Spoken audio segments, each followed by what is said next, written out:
Rail বিভাগৰ এটা জাননীয়ে হাহাকাৰ লগাইছে জাগিৰোডৰ শিলভাঙাত, কিয়নো জাগিৰোডৰ এই শিলভাঙাত প্ৰায় যি 1500 পৰিয়াল ইয়াতে যি ৰেলৱে ভূমি আছে, ৰেলৱে ভূমিত দখল কৰি সিহঁতে বসবাস কৰি আছিলে। আৰু তাৰপিছতে যি এক জাননী ৰেল বিভাগৰ পৰা এক জাননী জাৰি কৰা হৈছে, 12 তাৰিখে যি 12 জুন তাৰিখে এই জাননী পোৱাৰ পিছতে এক হাহাকাৰ পৰিৱেশ সৃষ্টি হৈছে এই জাগিৰোডৰ শিলভাঙাত।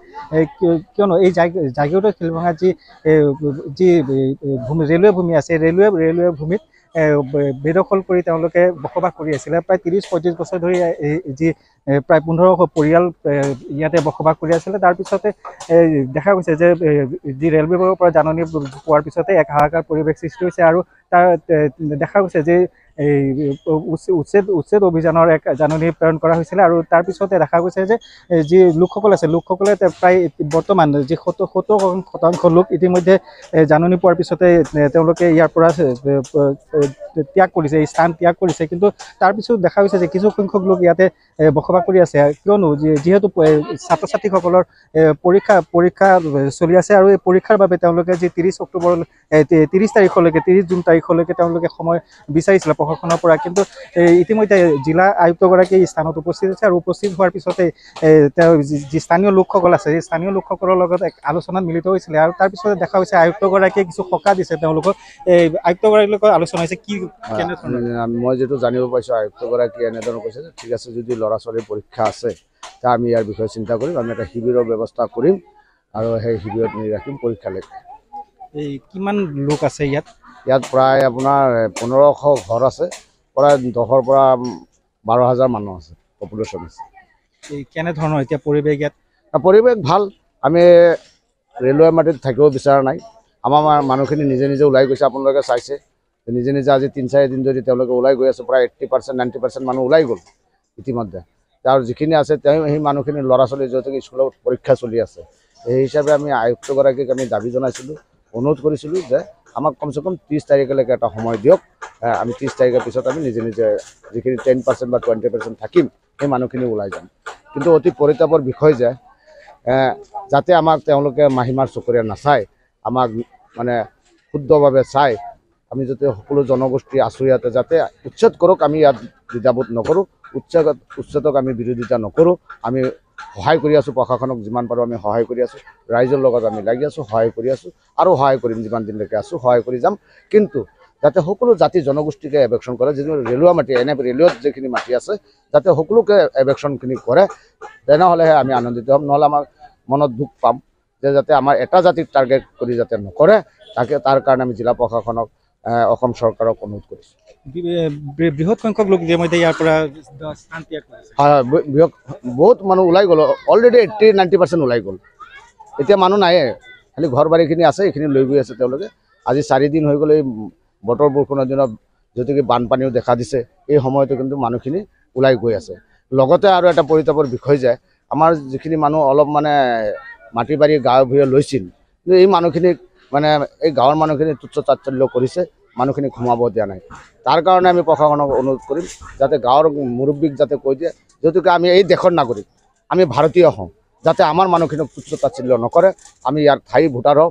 আজি ইয়াত 57 বছৰ ধৰি মানুহবিলাক বসবাস কৰি আছে।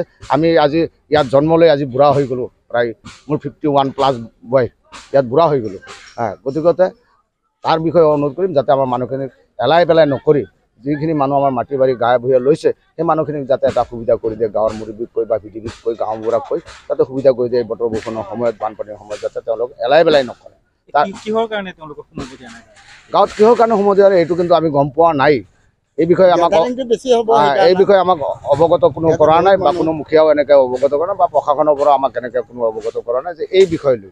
বিষয়টো কি, যদি সেনেকৈ কোনো ধৰণৰ বিষয় থাকে তেতিয়া নিশ্চয় আমাক জনালে আমি সেইখিনি মানুহ যাতে আমি প্ৰশাসনে বাছনি কৰক, আমাৰ আপত্তি নাই। প্ৰশাসনে বাছনি কৰক, প্ৰশাসনে বাছনি কৰিলে আমি তাক সহায় কৰিম। যদি কোনো দুৰ্বৃত্ত আছে, কোনো বেয়া মানুহ আছে, সেই মানুহখিনিক যাতে ওলাই দিয়ে, আমি তাৰ কাৰণে মানে বিৰোধিতা নকৰোঁ, আমি আৰু বৰঞ্চ আমি সহায় কৰিম। আৰু এই বিষয়ে আমি কেইবাবাৰো আমি মাতিছোঁ যে ইয়াত কিছুমান বেয়া মানুহ আছে, যাতে সেই মানুহখিনিও যাতে ওলাই যায়। এই বিষয়ে আমি কেইবাবাৰো প্ৰশাসনক জনাইছোঁ। নিশ্চয়কৈ ক'ব লাগিব যে যিহেতু বৃহৎ এক উচ্ছেদ অভিযান চলিব ইয়াতে আৰু জিলা প্ৰশাসন ইতিমধ্যে যি আৰক্ষী আৰু অৰ্ধসামৰিক বাহিনী ইতিমধ্যে উপস্থিত হৈছে আৰু JCB বুলডোজাৰ লৈ ইতিমধ্যে জিলা প্ৰশাসনৰ লোকসকলে স্থানত উপস্থিত হৈছে। আন এগৰাকী লোক আছে, তেওঁৰ পৰা জানিব বিচাৰিম ইয়াতে আপোনালোকে বসবাস কৰিছিলে, কিমান দিনৰ পৰা বসবাস কৰিছে? ইয়াৰ মানুহখিনি আপোনাৰ কমৰটো 40 বছৰ ওপৰত 55-56 বছৰ ধৰি বসবাস কৰি আছে আৰু ইয়াতে প্ৰায়খিনি মানুহ নদী ভাঙা মানুহ, গৰাখহনীয়া মানুহ। গতিকে তেওঁ ৰেলৱে মাটিত ইমান দিন ধৰি বসবাস কৰি আছিলে। এতিয়া ৰেলৱে ডিপাৰ্টমেণ্টে নটিচ দিছে, কিন্তু আমাৰ এইখিনি ৰাইজৰ এটাই আপত্তি আছিলে যে আমাক কেইদিনমানৰ কাৰণে সময় দিয়ক, যিহেতু আমাৰ ল'ৰা ছোৱালী পৰীক্ষা আৰু ছিজনটো বাৰিষা ছিজন, যে আমি এই বাৰিষা ছিজনত এই ল'ৰা ছোৱালী লৈ এই বস্তু বাহিনী লৈ ক'ত যাম। গতিকে প্ৰশাসনে আমাক 10 দিনৰ সময় দিছিলে, কিন্তু আমি 10 দিনতো আৰু অলপ সময় বেছি বিচাৰিছিলোঁ।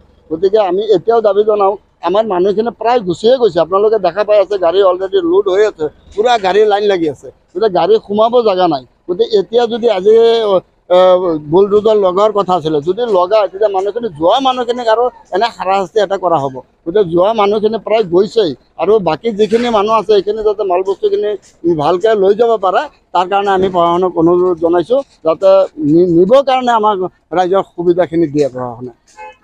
হয়, নিশ্চয়কৈ ক'ব লাগিব, যিহেতু এক বৃহৎ এক যি ইয়াত যি লোকসকল আছে, এই লোকসকল এতিয়া এক বিপাঙত পৰিছে, যিহেতু উচ্ছেদ অভিযান চলিব আজি ইয়াতে। আৰু তাৰ পূৰ্বতে দেখা গৈছে যে ইয়াত যিসকল লোক বসবাস কৰি আছিলে, এই লোকসকলে ইতিমধ্যে এই স্থানৰ পৰা তেওঁলোকে যোৱা আৰম্ভ কৰিছে। প্ৰায় 70 পৰা 80% লোক ইতিমধ্যে ইয়াৰ পৰা যি চৰকাৰী ভূমি, যি ৰেলৱে যি ভূমি, এই ভূমি ত্যাগ কৰিছে। আৰু যিহেতু আজি জিলা আয়ুক্তগৰাকী ইয়াত উপস্থিত হৈছে, আৰু জিলা আয়ুক্তগৰাকীকো তেওঁলোকে ইয়াত যি লোকসকল আছে, ইয়াত যি স্থানীয় লোকসকল আছে, লোকসকলে তেওঁলোকে কৈছে যে তেওঁলোকে উচ্ছেদ নকৰাকৈ তেওঁলোকে নিজে নিজে এই স্থান পৰিত্যাগ কৰিব।